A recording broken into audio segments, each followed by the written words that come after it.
Então, vou botar aqui mais ou menos o tempo, né? Você comentou uma apresentação mais curta, né?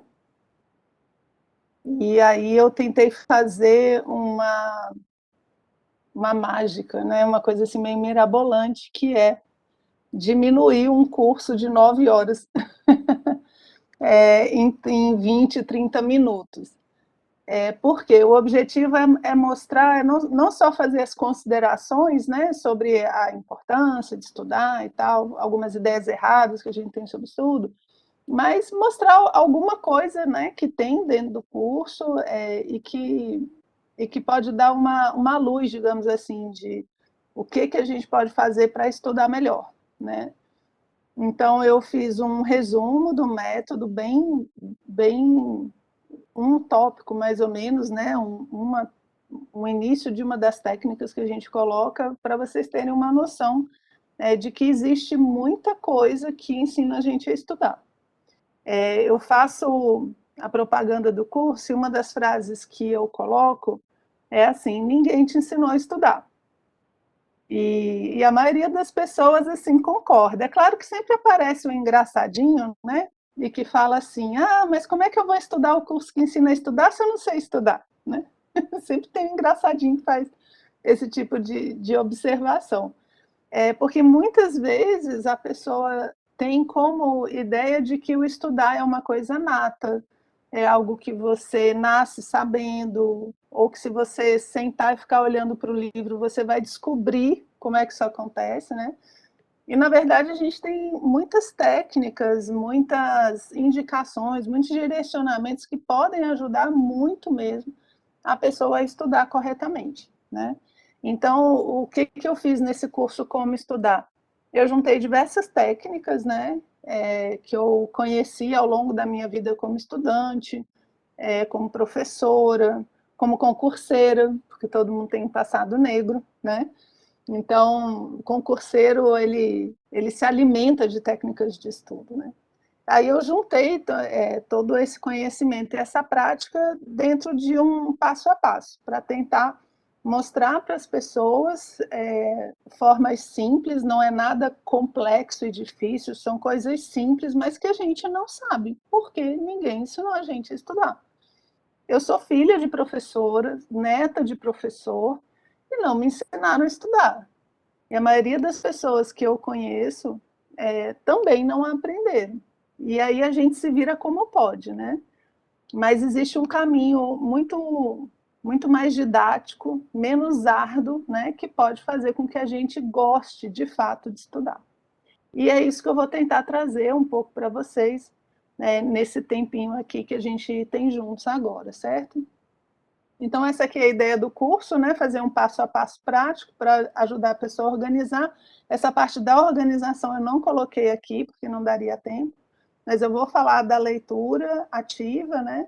E a parte do aprendizado, né? Memorização, resumos e tal. Então, vamos lá. Então, aqui seria um resumo do método, né? A gente precisa saber o que eu chamei de minerar conteúdo, que é procurar boas referências de estudo.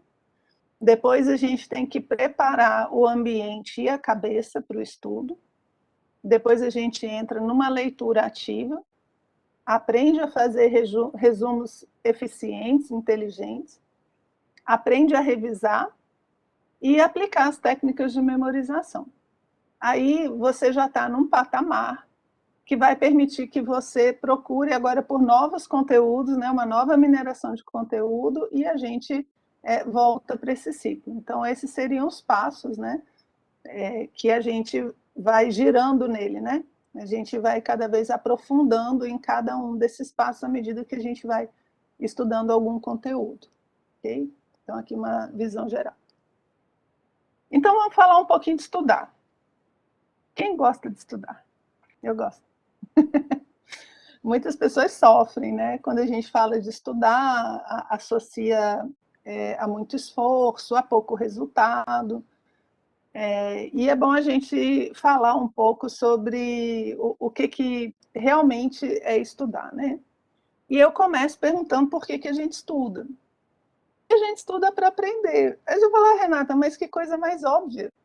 Mas não é tão óbvio assim, porque a maioria das pessoas que forem responder de forma sincera essa pergunta vão falar: "Por que que eu estou estudando? Porque eu tenho uma prova, porque eu vou fazer um concurso, porque eu tenho que apresentar um trabalho, porque lá no meu emprego eu tenho que aprender algo para fazer tentar uma promoção, porque eu quero tirar uma certificação". É raro você ouvir a resposta de que: "Por que que você está estudando?". "Ah, para aprender". É raro essa resposta. A gente normalmente vê o estudo, como um meio para chegar em outras coisas, né. Então a gente foca muito nesse resultado final, na nota da prova, no trabalho que tem que apresentar e normalmente depois a gente apaga tudo da memória, né. Então o primeiro ponto é que a gente estuda para aprender. E aprender é legal, aprender é gostoso, aprender é importante, aprender faz a gente ver o mundo de outra forma, faz a gente expandir nossa visão de mundo e prepara a gente para tudo que a gente precisa. Se eu aprendo um conteúdo de fato, eu vou poder passar numa prova, eu vou poder fazer apresentação do trabalho, eu vou poder pedir aquela promoção, né. Então a gente tem que estudar para aprender. Esse é o nosso objetivo. Então, o que que eu quero aprender? E a partir daí a gente vai montar as nossas estratégias de estudo, né. E aí eu trago o Mortimer Adler, que é um educador, um filósofo americano que faz uma obra fantástica chamada, Para aprender a ler. Então ele dedica a vida dele a fazer metodologias, de aprendizado e de leitura, né. E ele tem essa frase que é interessante, que ele fala assim: "Todo aprendizado genuíno é ativo e não passivo". Então esse é o ponto, principal de qualquer metodologia de estudo, tirar a gente da passividade. E a gente é muito passivo, né. O livro do Mortimer Adler é Como Ler Livros, né. Aí podem fazer a mesma pergunta, eu vou ler um livro que ensina a ler livros, né, e funciona.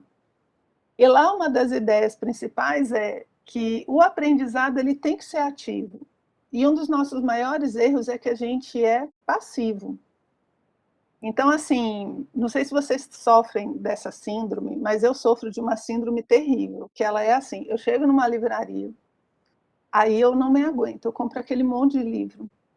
E aí, depois que eu pago, que eu pego a nota fiscal, assim, sabe, e coloco ela na mão, aí eu falo: agora o conhecimento é meu.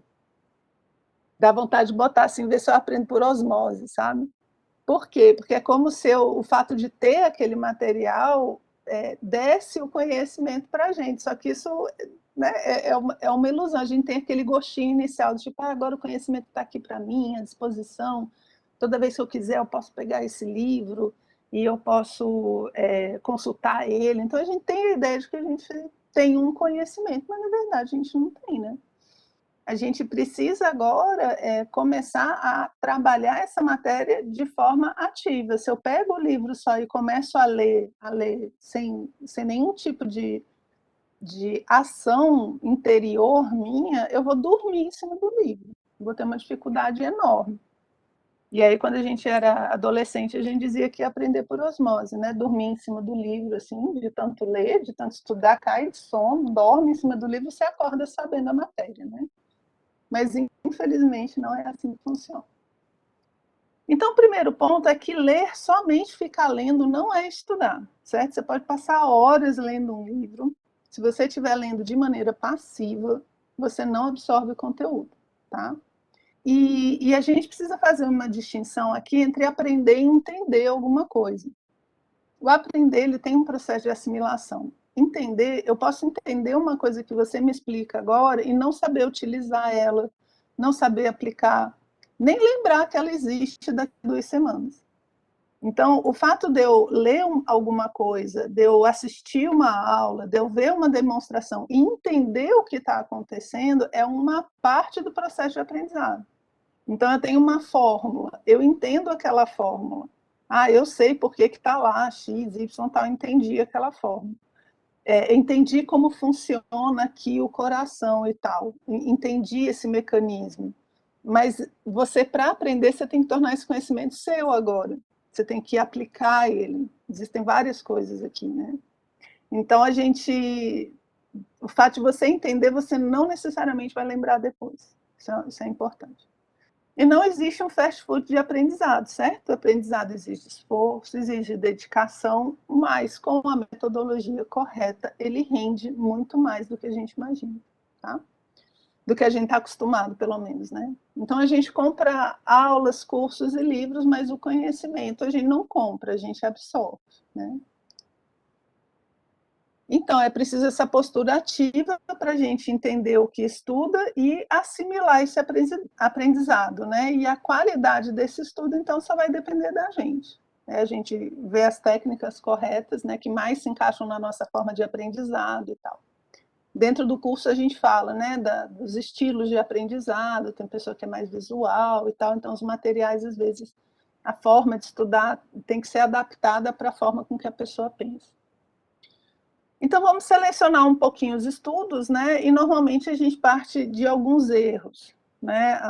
Quando você não está estudando para uma faculdade, onde o professor te passa, ou para concurso que você recebe a apostila, se você vai estudar por conta própria, a gente comete alguns erros comuns, que é selecionar material demais, e aí você fica desesperado, porque não dá conta de ler tudo, de estudar tudo. A gente seleciona material inadequado para o nível que a gente tem. Às vezes, se a gente é iniciante, escolhe um livro avançado e desanima, ou o contrário, eu sou avançado e escolho um livro muito básico, isso também desanima, então tem que tomar cuidado com isso. Aí no curso a gente fala, né, sobre como desenvolver discernimento nessas questões aqui. E o que eu acho mais perigoso hoje em dia, o erro mais comum também, é selecionar o material ruim. Ruim porque o conteúdo é ruim, é mal escrito, é mal apresentado, ou porque a fonte é duvidosa, né? Ou seja, as pessoas continuam com um costume muito ruim de achar que tudo que está num livro, por exemplo, é bom, ou tudo que está na internet é válido. Então, a gente precisa procurar boas fontes, bons autores, né? Pessoas sérias dentro dos estudos que a gente quer fazer para poder selecionar um bom material na quantidade certa e no nível certo. Se a gente erra essa seleção, né, esse garimpar aqui, a gente desmotiva e vai ter muita dificuldade de fazer um projeto de estudos, né? Então, o primeiro ponto é essa procura do material.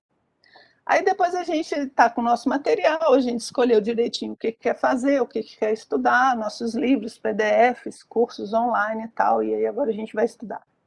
Então a gente vai pegar o celular e queimar ele. Não, brincadeira, não precisa queimar não, certo?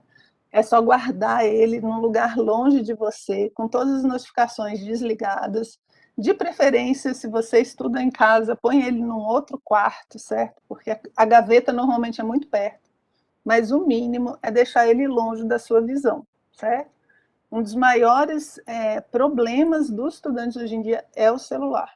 É o celular. Então, é o primeiro cuidado. Não tem como a gente ficar atento olhando para o celular ali o tempo todo.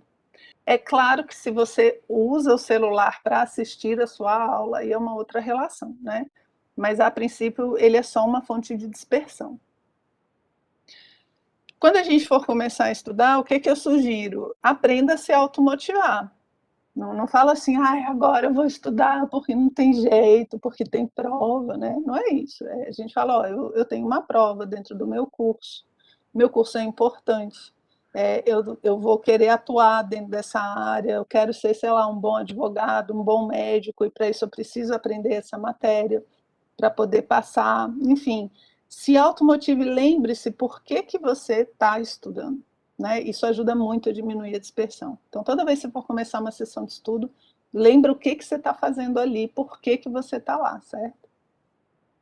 Não seja multitarefa, não tente fazer milhares de coisas ao mesmo tempo, porque existem milhões de estudos já mostrando que a gente não é essa eficiência toda que a gente acha. E quando a gente está estudando, é estudar mesmo. Então, é isso que nós estamos fazendo. Dentro do curso, a gente tem várias técnicas, né, para para melhorar a atenção, para melhorar o foco, para dar ritmo nos estudos, e todos eles pedem para que a gente foque em uma coisa por vez. Então, quando eu estou estudando. Eu não estou estudando enquanto o celular não toca ou enquanto tal coisa não acontece. Eu estou realmente estudando, né? E quando você está estudando, uma dica que ela é simples, simples, mas é fenomenal. Enquanto você está estudando, gente, não interrompa seus estudos se você lembrar de alguma coisa, anota. Então, você está estudando e fala assim, meu Deus, eu preciso passar no Pão de Açúcar para comprar frango. Mas você não vai levantar e vai comprar, você anota. Essa é fácil, mas às vezes a gente está em casa e fala assim, ah, meu Deus, eu preciso botar roupa para lavar. Não levanta, anota, anota, vai fazendo sua listinha. Entendeu? Esse tipo de pensamento que surge na nossa cabeça, a tendência da gente é levantar e fazer. Quando são coisas pequenas e, enfim, se você está no ambiente em casa ou de home office, é muito comum a gente sair interrompendo por conta disso. Então, lembrou de uma coisa, eu tenho que ligar para fulano, eu tenho que responder tal mensagem, eu tenho que mandar tal e-mail. Não interrompa seus estudos. Anote no papelzinho e no intervalo você faz. Certo? Então, aqui, então a gente escolheu o nosso material, né? A gente arrumou o nosso ambiente, arrumou o lugar, arrumou nossa cabeça, agora a gente vai fazer leitura ativa, que é o primeiro passo para um bom estudo, né? E o que é leitura ativa? É tentar tirar a gente da passividade. Então, a gente, a partir de agora, todo mundo aqui, e todo mundo que for ver isso daqui depois, gravado, só vai ler fazendo pergunta. A gente pergunta as coisas. Quando você pergunta algo, você está tendo que pensar. A gente, para perguntar, a gente tem que estar atento, a gente tem que saber o que está acontecendo. Nunca aconteceu com vocês de vocês estarem tendo aula de alguma coisa, aí de repente a pessoa pergunta, e aí, alguma pergunta? Aí você fala assim, cara, nem dá para perguntar. Né? Nem sei o que eu pergunto aqui. Então, o perguntar é um processo ativo. Para elaborar uma pergunta, você tem que pensar. Então, a gente vai aprender a ler perguntando, tá? Então, o que eu posso perguntar de um livro, de um capítulo? Eu posso perguntar, o que você acha que você vai aprender sobre o assunto quando você lê esse material? Por que esse assunto é importante para você? O que esse capítulo está falando para mim? O que esse item que eu estou lendo está falando? Isso tudo na minha cabeça, tá, gente? Então, pergunte sobre o que o livro, o artigo vai falar para você. Se você não tiver muita imaginação, no mínimo, transforme todos os títulos em perguntas e busque a resposta das suas perguntas. Eu sei que ficou muito teórico, então eu vou dar um exemplinho para vocês desse livro aqui, certo? Princípio 80-20. Eu coloquei ele aqui. Está dando para ler? Dá para ver o texto? Dá? Então, aqui é um exemplo. Ó. Vou fazer um pouco das perguntas que eu falei lá. Esse é um dos exemplos, eu trago vários exemplos no curso, né? Porque cada área tem algumas suas peculiaridades, mas aqui é um exemplo bem genérico. Então, isso tudo que eu vou falar agora vai acontecer dentro da minha cabeça, tá? Não é que eu vou falar, não, eu estou lendo. Senão vão achar que você está falando sozinho, né? Você está lá na biblioteca, isso tudo você vai fazer dentro da sua cabeça. Então, é assim, bem-vindo ao princípio 80-20. Então, o que eu acho que ele vai fazer aqui? Vai dar uma introdução. Beleza, é o que eu acho que ele vai fazer. Então, eu começo a ler aqui. Ó. O princípio 80-20 pode e deveria ser usado por toda pessoa inteligente em seu cotidiano e por toda organização, grupo social e forma de sociedade. Você fala, interessante, é um princípio, né, que ele já não me chamou de inteligente porque eu não conheço o princípio ainda, né? Assim, ele fala que todo mundo pode usar, quer dizer que eu posso usar na minha vida pessoal e posso usar dentro de uma empresa. Pô, isso é interessante, né? É um conceito que ajuda os indivíduos e grupos a obterem muito mais com muito menos esforço. Aí eu falo, mas como é que ele faz isso? Porque normalmente, se eu quero mais, eu tenho que me esforçar mais. Ele aqui está dizendo que vai fazer o contrário. O princípio 80-20 pode elevar a eficácia pessoal e a felicidade. Eu falo, agora ele está agora eu estou gostando, porque ele está dizendo que é um princípio que vai me ajudar a ser feliz. Então, estão percebendo como é uma leitura diferenciada? Ela não é simplesmente assim, o princípio 80-20 deveria ser usado por todas as pessoas inteligentes em seu cotidiano e toda organização, grupo social e forma de sociedade. É um conceito que ajuda os indivíduos e grupos a obterem muito mais com muito menos esforço. O princípio 80-20 eleva a eficácia pessoal e a felicidade. Vocês notam que são duas leituras totalmente distintas? Né? Uma é bem passiva, você vai andando e parece que a gente está só passando ali, né, o olho em cima da linha, e o outro a gente está interagindo, a gente está, opa, agora é um princípio que vai me fazer feliz, vai fazer eu ter menos esforço. Então, esse é o tipo de interação que a leitura ativa tem que trazer para a gente, tá?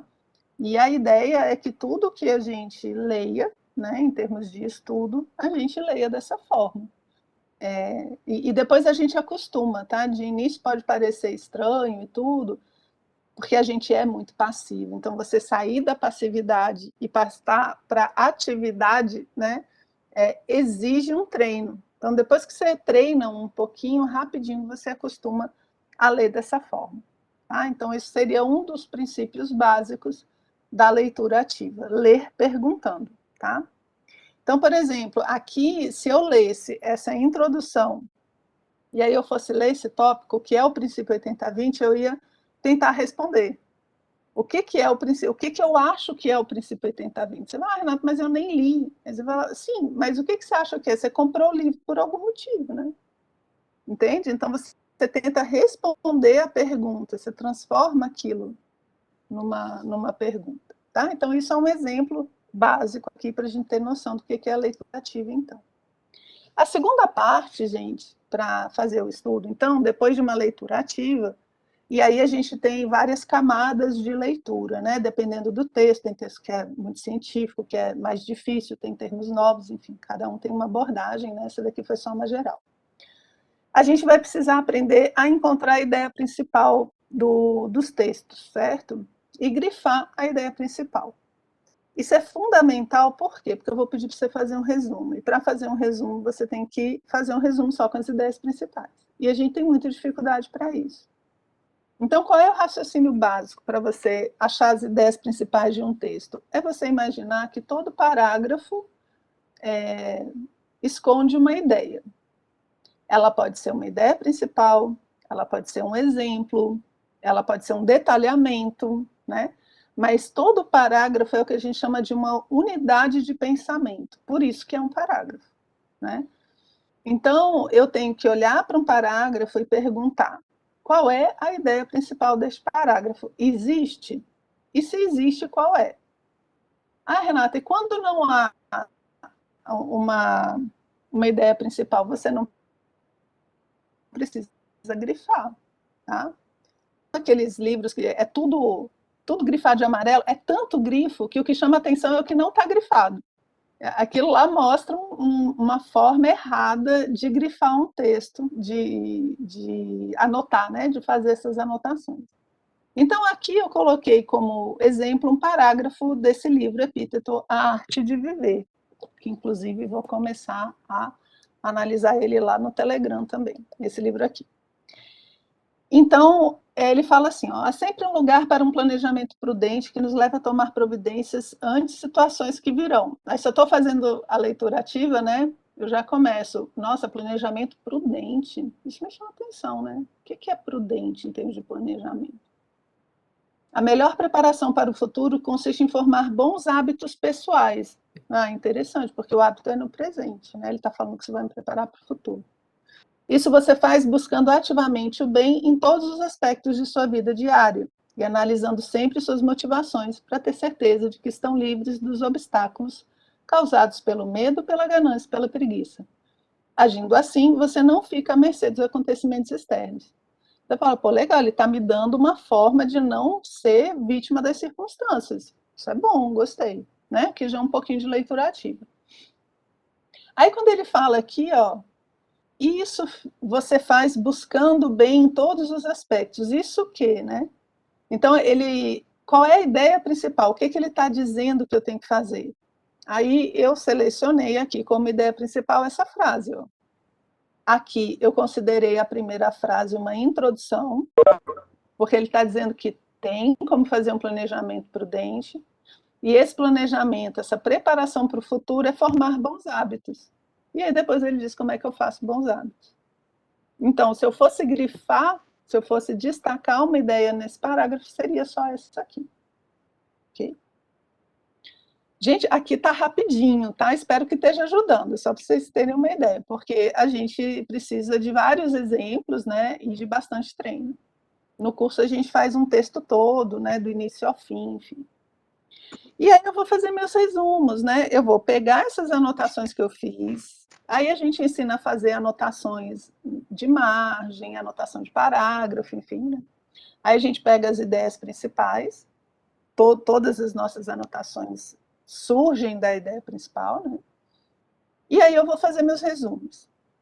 E aí, gente, o resumo, ele é uma etapa obrigatória do método de estudo. O pessoal não gosta de resumir, acha que está perdendo tempo, mas precisa. Por quê? Porque é no resumo que você vai absorver, você vai digerir as informações.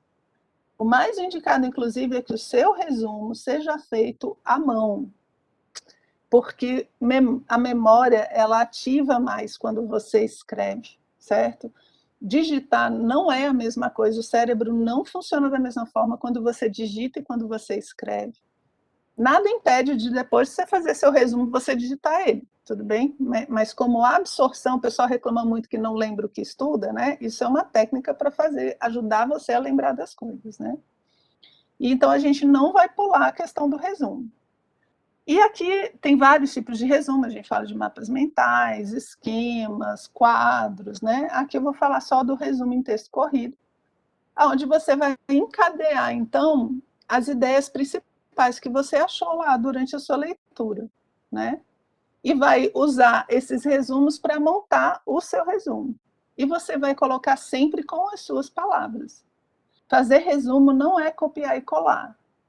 Fazer resumo é ler a ideia principal, absorver aquele conhecimento e traduzir numa linguagem sua, própria, como se você estivesse explicando para um amigo seu que nunca viu aquele assunto, certo?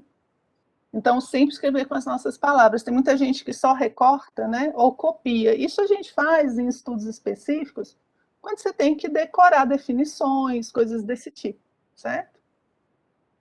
E para a gente ter uma ideia se o resumo está bom, ele deve ter entre 10% a 20% do tamanho original. Então, de 10 páginas, o ideal é que eu faça uma, no máximo, assim, tá? Se for muito abaixo de 10%, eu posso estar deixando coisa importante de fora. E mais de 20%, provavelmente, eu estou colocando coisa inútil. Tá? E aí a gente vai revisar nosso resumo, né? Que é eu não vou falar da memorização aqui, que não vai dar tempo, mas aí a gente vai para a revisão. E aí, quais são os 2 pontos? Por que a gente precisa revisar? Porque o cérebro, ele tem uma mania de tentar economizar espaço. Então é mais ou menos assim, se você tem uma informação na sua cabeça que você não usa para nada, o cérebro joga fora e depois você não lembra. Então o que você vai fazer? Quando você vai revisar um dos seus resumos, é como se você estivesse falando para o seu cérebro assim, esse negócio é importante, não joga fora não, que eu vou precisar. Então você está batendo um papo com ele, você fala, eu estou revisando aqui por quê? Porque eu vou precisar. Você imagina uma pessoa que vai fazer uma residência médica, prova de residência, uma pessoa que vai fazer um concurso, vai fazer uma OAB, ele tem que ficar com aquela coisa na cabeça um tempão. Ele tem que, às vezes, conhecimento muito teórico tem que estar na cabeça dele durante 1 ano, 2 anos, com detalhes, né? Então, se a pessoa não revisa, se eu fizer um estudo de um livro hoje, não revisar nada, gente, daqui a 6 meses eu vou pegar esse livro e vai ser como se eu estivesse lendo ele da primeira vez. Então, a revisão é essencial, certo? Espero ter convencido você. E aí tem 2 pontos, então, né? A periodicidade, que ela tem que ser estudada, planejada, né? Durante o estudo e quando o estudo acaba, por exemplo, estudando uma apostila, enquanto eu estudo, eu tenho que ter uma estratégia de revisão, e quando eu termino o estudo, né, e eu preciso ficar com esse conteúdo na minha cabeça durante 1 ano, 2 anos, eu também tenho que ter uma estratégia, um planejamento, tá? E eu vou fechar, então, o nosso encontro de hoje dando um método muito bom, um método ativo de revisão. E por que ativo, né? Porque a gente também revisa de forma passiva. A gente fica lá olhando para aquele resumo e lendo ele também de forma muito passiva, ou um mapa mental, um negócio assim. E tem um método que é o Feynman, que é um ganhador do prêmio Nobel, que era uma pessoa assim extremamente curiosa, o cara estudava de tudo, botânica, arte, matemática, impressionante. E ele desenvolveu um método que é um método simples. Tem alguns detalhezinhos, mas em linhas gerais é assim: explique como se você fosse dar uma aula. Então, como é que você vai revisar? Eu estou com a matéria na minha frente, eu estou lá com o meu resumão que eu fiz, tudo certinho. Então, agora eu vou ler meu resumo e vou dar essa aula para alguém. Sabe quando a gente é criança, que a pessoa coloca um quadro e põe os bonequinhos assim para ser aluno, né? Aí fica lá, né, explicando. Se você puder fazer isso, melhor ainda. Se você tiver um quadro branco, se você puder levantar, escrever, explicar as coisas para os outros é uma das melhores formas de absorver, de lembrar, né, e de consolidar o conhecimento. Então, você vai pegar um resumo e você não vai só ler, você vai lendo o seu resumo e explicando. E eu brinco dizendo, se você tiver o ímpeto de professor, você pode montar como se fosse uma aula mesmo. Aí você fala, Renata, mas eu não gosto de dar aula, não tem nada a ver com professor. Então, imagina que você está explicando para um amigo. Imagina que você está num bar, tranquilo, né? Está lá conversando, e seu amigo pergunta assim, Renata, você está estudando o quê? Falar, estou estudando as equações XPTO. Isso quer dizer o quê? Eu vou ter que explicar para o meu amigo o que eu estou estudando. E é com essas palavras, tá? Com as nossas palavras que a gente vai explicar. E aí fica uma revisão muito, muito mais ativa, tá? Então era isso que eu tinha separado, né? Dentro da nossa meia hora, estourou um pouquinho aqui, mas as partes principais do método, então. Você pode usar esses métodos que eu falei aqui, você pode procurar outras técnicas, né, para inserir nessas etapas do método, mas o geralzão é o quê? Escolha bem o conteúdo, prepare seu ambiente de estudo, né, e internamente e externamente. Externamente, por exemplo, tirar o celular, internamente saber se motivar. Leia o material de formativa, monte seus resumos, revise e memorize. Esses são os passos, né, que é o que eu chamo da jornada do aprendizado, que vai fazer com que você tenha muito mais eficiência, muito mais resultado nos seus estudos em qualquer área, tanto de humanas quanto de exatas. Então, era isso que eu tinha separado para a gente, Raquel. Obrigada. Tudo batendo palma como Libras. Parabéns! Nossa, Obrigada. maravilhoso o seu método, Renata. Foi super